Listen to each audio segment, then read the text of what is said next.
All right, and now we're going to get to the main event of the evening in the UFC's featherweight division. You have a battle between the number 5 ranked Kelvin Kattar, who comes into the fight with a record of 23 victories and 6 defeats, going up against the number 6 ranked Arnold Allen, who comes in with a phenomenal professional record of 18 victories and 1 defeat. One of the highest level striking matchups you will ever see in this featherweight division. A very, very high level technical main event in a fight that I believe has been flying under the radar, closes out UFC Vegas 63 with a 5-round main event. Let's go. It's a great fight, man. Kelvin Kattar versus Arnold Allen. Both these guys, really, really solid competitors. Obviously, more competition, higher level competition on the side of the Boston native in Kelvin Kattar. Kelvin Kattar, he's fought some of the best in the division. I mean, he's fought guys like Renato Moicano, Ricardo Lamas, Jeremy Stevens, Max Holloway, Josh Emmett. I mean, the list goes on and on. Let's see. These are the guys. Well, we'll look at it right now. The guys that Kelvin Kattar has fought in his UFC career. I mean, the list goes on and on. The Boston finisher, Kelvin Kattar. 23-6 overall. 11 wins by KO TKO. 11 wins by KO TKO, 2 by submission, 10 by decision. 6 losses, submitted 1 time. The other 5 losses came on the judges' scorecards. He's had fights over the likes of Max Holloway, Giga Chikadze, Josh Emmett, Dan Ige, Jeremy Stevens, Zabit Magomed Sharapov, Ricardo Lamas, Renato Moicano, Shane Burgos, Andre Fili. I mean, just that list right there. Fili, Burgos, Moicano, Lamas, Magomed Sharapov, Jeremy Stevens, Dan Ige, Giga Chikadze, Josh Emmett, and Max Holloway. I mean, he lost to some of those guys, obviously. His most recent fight was a decision loss, a split decision loss to Josh Emmett in a 5-round main event at UFC on ESPN 37. I could see in some cases how maybe you'd give the fight to Emmett over 3 rounds, but a lot of those shots that he was loading up with and landing, or they looked like they were landing on the guard of Kelvin Kattar. You know, the damage definitely went to the side of Kattar. He was landing that jab. He landed those elbows from the rear and lead side a lot. You saw him showcase those the most in the fight against Giga Chikadze, where he went all 5 rounds with him, in a fight that a lot of people believed Giga was going to be able to walk through Kattar, and he shut that shit down right away. He's got good elbows from the lead side, the rear side, good spinning elbows. Really, really solid and clean boxing. Some of the most beautiful boxing you'll see in all of professional mixed martial arts. A good jab, a great right hand, a good 1-2, good hook cross. His lead hook into the right cross, the 3-2, is one of his best weapons that he showcases in his entire mixed martial arts career. And I think that's going to be a big weapon for him here against Arnold Allen. You know, that hook cross, that long 3-2, knocked out Ricardo Lamas with it beautifully. He can mix up the 3-2 into a 3 into a right elbow like he did against Jeremy Stevens. He can measure with the lead hand. Measure as you crash the pocket. Boom, right elbow. Measure, lead up elbow, left elbow, right elbow, spinning back elbow, right hand, fake the right hand, spinning back elbow, a la John Jones. Did that a lot against Giga Chikadze. Those elbows are what won him the fight. Busted up Josh Emmett's face with that jab. I mean, like I said, some of the best clean boxing in all of mixed martial arts, and definitely inside the UFC. He uses his kicks pretty well too, but a lot of the time when he goes to throw his kicks, it's going to be a front kick up the middle. It's not really a lot of low kicks. It's not roundhouse kicks to the body or roundhouse kicks to the head. A lot of the time it's going to be that front kick up the middle. And then he can use that to step in with that 1-2. Front kick up the middle, bop, bop. Front kick up the middle, hook cross. Front kick up the middle, shuffle step forward, right hand, 1-2. 1-2, jab right hand. Fake the front kick, hook cross. I mean, the hook cross, the 3-2, and the 1-2 are his best weapons, 100%. But he also has a sneaky good rear uppercut. We've talked about that on the podcast before. He can also mix that lead left hook to the body and then use that same level change feint to come up with the left hook to the head. But he'll duck low and make it look like it's going to go to your body and then come up top to the head. Just a really, really solid, well-rounded striker. Now, Arnold Allen, 18-1 as a professional mixed martial artist. He's got 6 wins by way of KO, TKO, 4 by submission, and 8 by decision. So 10 victories out of 18 coming by way of finish, and then obviously 8 wins coming by way of decision. Only one loss, he lost via decision. But Arnold Almighty Allen, he fights out of England, but he trains under Faraz Sahabi over at TriStar Gym. You can correct me if I'm wrong. But 18-1 in pro MMA, undefeated in the UFC. I believe he's 10-0.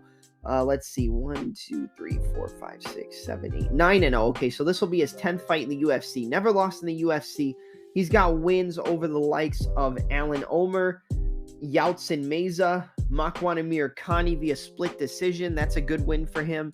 Mads Burnell, who's had some success recently over in Bellator, I believe, submitted him with a rear naked choke. He's got a decision victory over Jordan Rinaldi, a unanimous decision victory over a mixed martial arts veteran, former Strikeforce lightweight champion in Gilbert El Nino Melendez, a unanimous decision victory over Nick Lentz, a decision victory over Sadiq Youssef, and then most recently he got his first finish inside the UFC in the first round at 2 minutes and 33 seconds over former lightweight contender and featherweight stablemate in Dan the Hangman Hooker. That was a very impressive win for him in that fight.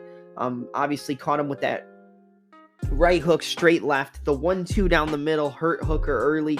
He swarmed on him, overhand, right, left, right hook, overhand, right hook, overhand, double jab, overhand, uppercuts.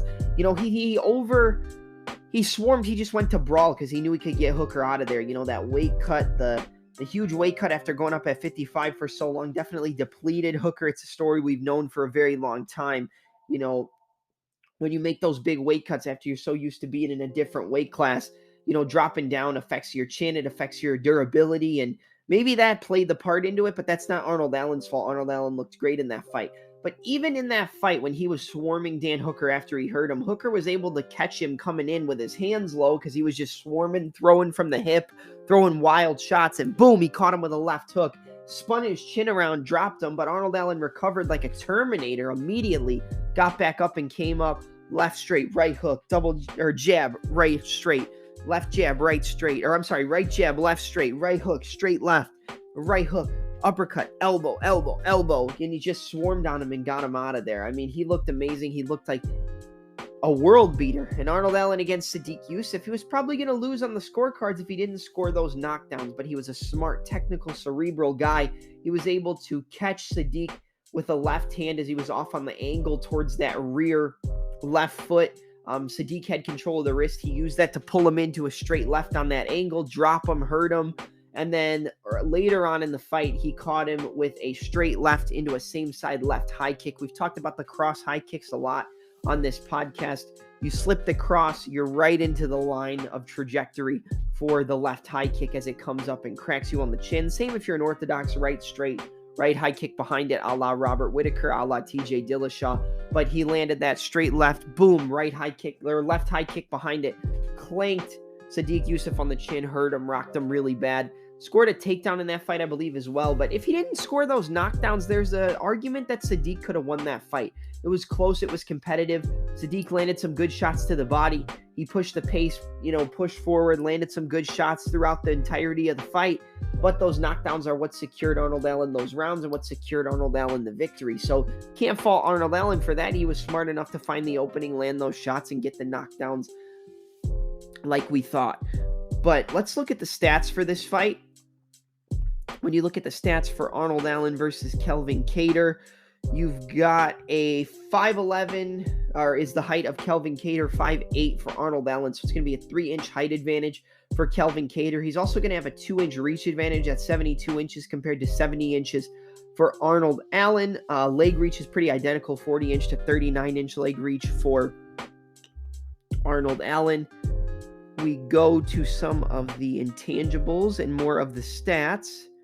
We'll go right now. Let's see.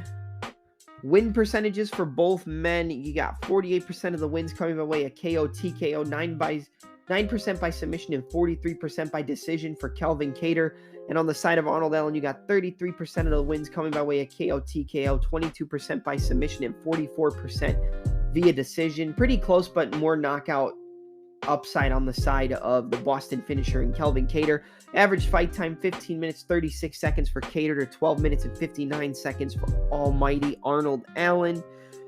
Knockdown average per 15-minute fight, more on the side of Kattar, but ever so slightly, 0.44 knockdowns per 15-minute fight for Kattar to 0.38 for Arnold Allen. You look at significant strike percentages, 5.19 significant strikes landed per minute for Kelvin Kattar to 3.31 significant strikes landed per minute for Allen, so almost a 2-strike advantage per minute for Kelvin Kattar. 39% significant strike accuracy for Kattar to an ever so slightly increase on the side of Allen at 42% significant strike accuracy rate. You look at strikes absorbed per minute, 7.15 for Kelvin Kattar to 2.22 for Arnold Allen. So definitely better defense on the side of Allen. But a lot of those statistics are coming from that beating that Kattar took from Max Holloway that really skewed his stats. I mean, he took like 500 head strikes in that fight. Never went down, went to decision, but just took an ungodly beating and just kept coming forward trying to win. But Max Holloway was just too much for him. So you can't really look at those absorbed per minute over the entirety of his career, but he is hittable. He is there to be hit, but his defense really isn't that bad. It was just he got dominated in the fight against Holloway. Defense overall, obviously, as we already know and what we just talked about, it's going to be on the side of Allen. A 54% striking defense rate for Kattar to a 66% striking defense rate for Arnold Allen. You look at the grappling. This is going to be on the side of Allen for the most part. 0.44 takedowns per 15-minute fight for Kattar to 1.41 for Arnold Allen. Takedown accuracy rate, 29% for Kattar, but he's not looking for takedowns. He can resort to his wrestling if he needs to, but that's not really what he's looking for. 50% takedown accuracy rate on the side of Arnold Almighty Allen. Takedown defense, though, really solid on the side of Kattar. He does not get taken down. He's got a 91% takedown defense rate to a 76% takedown defense for Arnold Almighty Allen. Submission average, we don't really even have to talk about that. It's not going to play too much of a factor in this fight. If there was a submission that were to happen in this fight, I would more go on the side of Arnold Allen, but I don't expect that to go down. Okay, so we're going to talk about real quick the competition. We've already talked about it with Kelvin. We've talked about it with Arnold Allen, but the highest level opponents that Arnold Allen has fought in his UFC career are Gilbert Melendez, Sadiq Youssef, and Dan Hooker. And on the side of Kelvin Kattar, you've got Max Holloway, Jeremy Stephens, Ricardo Lamas, Josh Emmett, Giga Chikadze, Zabit Magomedsharipov, Renato Moicano, Shane Burgos. I mean, competition level, it's night and day comparing Kattar to Allen. The more competition, the higher level fights, the more experience. It's on the side of Kelvin Kattar. And I think that experience is going to play a big factor in this fight against Arnold Allen. Now, you got Orthodox versus Southpaw. We talked earlier about the switch 45, where you briefly switch to Southpaw and then you step back and switch to Orthodox to square up your opponent's stance and have them on the center line. That's something that Kelvin loves to do. He does it a lot. You can go back and watch any one of his fights, and I'm sure you could see him use the switch 45. That brief stance switch to Southpaw, then right back to Orthodox to square up the opponent's hips and get them on the straight line without that stance, and really no power in their shots because they're throwing from that square stance. Kattar is definitely the better boxer, in my opinion. I think when it comes to power, I would give the advantage to Kelvin Kattar. I think overall game planning and fight IQ, I might side with Arnold Allen. I think he might be a little smarter in his overall approach to the defensive aspect of mixed martial arts. He's always moving laterally. He's always going to be circling to that lead right side. Orthodox versus Southpaw, or Southpaw versus Orthodox, if we're talking about Allen first. He's going to be looking to get that lead right foot on the outside of the lead left foot of Kelvin Kattar. The jab, the check right hook, and the overhand left or the straight left are going to be the weapons for Arnold Allen. If he can use that right hook and get to the outside of the lead left foot of Kattar, which is going to negate one of his biggest weapons and his best weapons, which is going to be that jab from the lead left side, doing that is going to negate a lot of the weapons of Kelvin Kattar. But he also has a really solid hook into the right hand, so that hook can come over to the check, the same way that Arnold Allen can use a check hook over the jab of Kattar. Kattar can use the check hook to negate the check hook of Arnold Allen, or the jab of Arnold Allen, the left hook into the right hand, the left hook, right hand, left shot to the body. They both can use check hooks, but Arnold Allen's going to be looking to move towards that lead right side, looking to go in and out, rhythm step in and out, just bop, bop, bop, bop, bop, bop, circle to his right side. Straight left, dart off, circle to his right side. Check right hook, circle to his right side. Jab, right hook, circle. Jab, right hook, left high kick. Jab, right hook, left body kick. I think we're going to see Allen invest a lot in the body of Kattar, and I think we'll see Kattar invest in the body as well. But it's going to be more with kicks to the body for Allen and more with punches and boxing combinations to the body for Kelvin Kattar. I think we're going to see Allen look to use that right hook to the left body kick, the jab to the left teep kick, or the left push kick right to the breadbasket of Kelvin Kattar. The only thing is Kattar's going to have a reach advantage, and not only does he have a reach advantage, but he uses that reach advantage well if he's able to control the distance, control the range, and get those combinations off. And that's something that you have to be cognizant of when you look into breaking down Kattar versus Allen.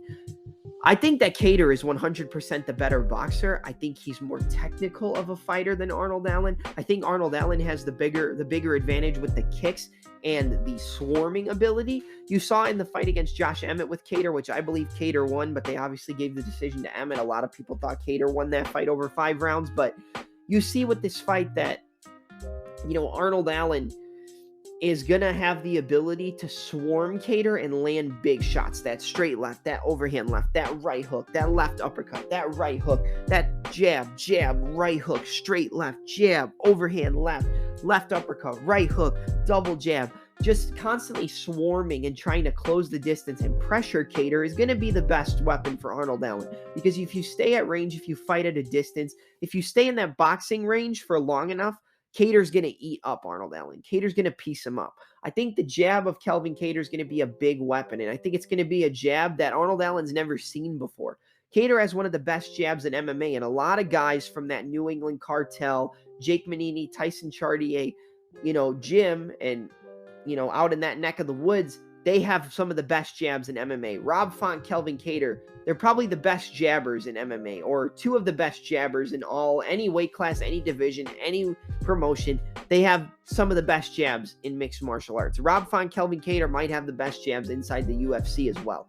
And I think that the jab of Kattar is going to give Allen a lot of trouble, and it's going to make it harder for him to get that outside foot and circle away from it, because Kattar can time that jab, set it up, fake the jab, then use that left hook. When he fakes the jab, uses the left hook, the right hand's going to come behind it. There'll be jab, right hand.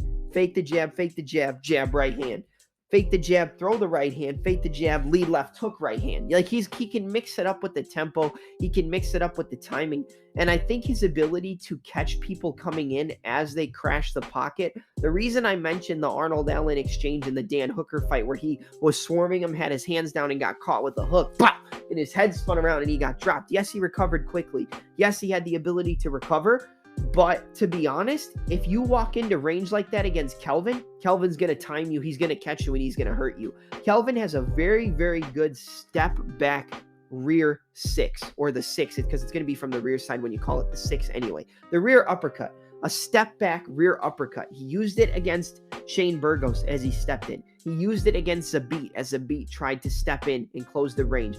He's going to use that against Arnold Allen. The jab, the front kick up the middle if Allen tries to lower his level. But then as he tries to crash the pocket, that step back rear 6, the rear uppercut, is going to be a big weapon for Kattar. And if Kattar can start to time that jab and then catch Allen coming in with that rear uppercut, then he can pair up the left hook and the right hand behind it. So he'll go jab, rear uppercut, left hook, right hand.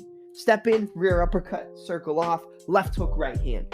I think the boxing, honestly, is going to be way too much in this fight for Allen. I think Allen is the more well-rounded fighter. I think that he's definitely the better kicker. But I just think that Kelvin doesn't use his kicks because he has so much success with dictating the range, using his hands, using his footwork, using those elbows. If Allen steps in and just tries to bum rush him, he's going to get caught with that rear elbow as well, the lead elbow, the spinning elbows like he caught Giga Chikadze with. Chikadze tried to pressure. Chikadze tried to take him out early, and you saw what happened in that fight. It wasn't a good time for Giga, and he ripped him apart like he was coming straight out of a horror movie. Beat up his face. And you saw in the Josh Emmett fight, that jab tore up the face of Josh Emmett, the right hand, the rear elbows, the lead elbows step-in elbows from Kelvin Kattar as opponents try to land their power, as they try to crash the pocket. He can step in and catch you. Now, I think if Arnold Allen resorts to his wrestling, he can have some success, but I think it's going to be more of shooting takedowns and then working your way up to the body lock or the over-under clinch up against the cage to try to hold Kattar there and win minutes on the clock to then win rounds yourself. That's how I think Allen is going to use his wrestling. He might get one takedown. I could see him timing Kattar, stepping in, trying to land a combo, slipping underneath and getting a takedown. But even if he gets one takedown on Kattar, I think Kattar's going to work his way back up to the feet. I think this fight is a little bit higher level than the Giga Chikadze fight, but I think it's going to be another example of y'all must have forgot about my boy Kelvin Kattar. I think Kattar's too much for Allen here. He also has 5-round experience. Arnold Allen doesn't have any 5-round experience in the UFC, but Kelvin Kattar has 1, 2, 3, 4. He's got 4 5-round fights. Out of his last 4 fights, they were all 5-rounders. He lost 2 of them.